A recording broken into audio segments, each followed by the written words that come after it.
قربانی کرنا ایک بہت ہی اہم عبادت ہے، جیسا کہ اللہ رب العزت نے سورہ کوثر کے اندر ارشاد فرمایا فَصَلِّ لِرَبِّكَ وَانْحَرْ، اے پیغمبر آپ نماز ادا کیجئے اور قربانی کیجئے۔ اب مسئلہ یہ ہے کہ قربانی کے دن کتنے ہیں، قربانی کے ایام کتنے ہیں، کیونکہ بعض لوگوں کا کہنا یہ ہے کہ 3 ہیں، بعض 4 کہتے ہیں، بعض اور بھی دن متعین بیان فرماتے ہیں۔ تو اس سلسلے میں تحقیق کیا ہے، شریعت کے اندر ایام قربانی کتنے ہیں؟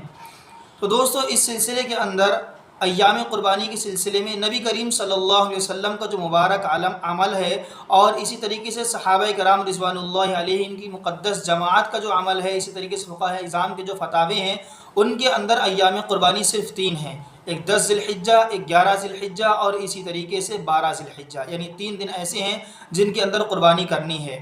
اور دلیل کیا ہے؟ دلیل قرآن کریم کی جو آیت ہے، اللہ رب العزت نے فرمایا وَاذْكُرُوا اسْمَ اللَّهِ فِي أَيَّامٍ مَّعْلُومَاتٍ عَلَىٰ مَا رَزَقَهُم مِّن بَهِیمَةِ الْأَنْعَامِ، جس کا ترجمہ ہے کہ یعنی اللہ تعالیٰ نے تم کو جو چوپائے عطا کیے ہیں ان میں مخصوص ایام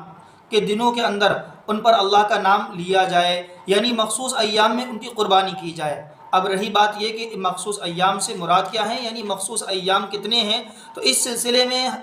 اس آیت کی تفسیر میں حضرت عبداللہ ابن عمر رضی اللہ تعالیٰ عنہ کے ارشاد بیان فرماتے ہیں والمعلومات یوم النحر و یومان بعدہ، کہ معلومات یعنی جو ایام معلومات قرآن کریم کے اندر فرمایا گیا ہے، اس سے یوم النحر یعنی 10 ذی الحجہ اور اسی طریقے سے وبعدہ یومان اور اس کے بعد 2 دن ہے۔ تو ظاہر سی بات ہے 10 11 12 3 دن ایسے ہیں جن کے اندر قربانی کر سکتے ہیں۔ اور رہی بات یہ کہ حضرت عبداللہ ابن عمر رضی اللہ عنہ کا ارشاد ہے، تو امام بخاری علیہ الرحمہ، اسی طریقے سے امام مسلم رحمۃ اللہ علیہ، ان دونوں بزرگوں کے نزدیک پیغمبر کے صحابی جب کسی قرآن کریم کی آیت کی تفسیر کرتے ہیں تو وہ حدیث مسند یعنی حدیث مسند کا درجہ رکھتی ہے۔ ظاہر سی بات ہے جب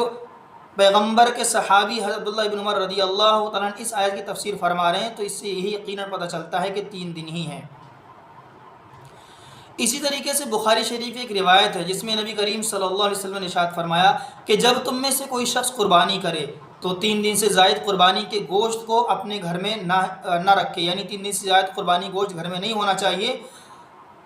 اس سے بھی پتہ چلتا ہے کہ ایام قربانی صرف 3 ہیں، ورنہ گوشت اگر چوتھے دن قربانی ہوتی تو چوتھے دن بھی گوشت گھر میں ہونا چاہیے تھا، لہٰذا پتہ چلتا ہے 3 دن ہیں۔ البتہ اب سوال آتا ہے کہ جب نبی کریم صلی اللہ علیہ وسلم نے 3 دن کے بعد گوشت کو رکھنے سے منع کیا ہے جبکہ ہم لوگ رکھتے ہیں، تو یہ ایسا کیوں ہے؟ تو اس کا جواب یہ ہے کہ جب آئندہ سال قربانی کے ایام آئے تو نبی کریم صلی اللہ علیہ وسلم نے ارشاد فرمایا کہ اب تم جو ہے قربانی کے گوشت کو ذخیرہ کر کے رکھ سکتے ہو، قربانی گوشت رکھ سکتے ہو اور پورے سال کھانا چاہو تو پورے سال بھی کھا سکتے ہو۔ اسی طریقے سے موطا امام مالک کے اندر حضرت علی رضی اللہ تعالیٰ عنہ کا فرمان موجود ہے۔ امام مالک رحمۃ اللہ علیہ فرماتے ہیں کہ قال مالک انہ بلغہ عن علی رضی اللہ تعالیٰ عنہ مثل ذلک، کہ حضرت علی رضی اللہ تعالیٰ عنہ کے سلسلے میں یہ بات مجھے پہنچی ہے۔ امام مالک فرماتے ہیں کہ 3 دن قربانی کے ہیں۔ ان تمام ارشادات کو دیکھتے ہوئے، قرآن کریم کی اس تفسیر کو دیکھتے ہوئے اس بات کو کہنا بالکل بجا ہے کہ قرآن کریم کے جو قربانی کے جو دن ہیں وہ 3 دن ہیں، یعنی 10 ذی الحجہ، 11 ذی الحجہ اور 12 ذی الحجہ۔ اور جو لوگ ایک روایت کے سلسلے میں کہتے ہیں کہ ایام قربانی 4 ہیں، اور وہ کہتے ہیں کہ تمام ایام تشریق ایام قربانی ہیں، تو ایام تشریق اگر ایام قربانی کو مانا جائے تو ایام تشریق 5 ہیں، یعنی وہ ایام جن کے اندر تکبیریں کہی جاتی ہیں وہ 9 10 11 12 13 5 ہیں، جبکہ کوئی بھی 9 ذی الحجہ قربانی کرنے کا قائل نہیں ہے۔ تو اصلاً دیکھا جائے کہ تو ایام قربانی صرف 3 ہی ہیں۔ ہم اتنا پیسہ روپیہ خرچ کر کے اللہ کے راستے میں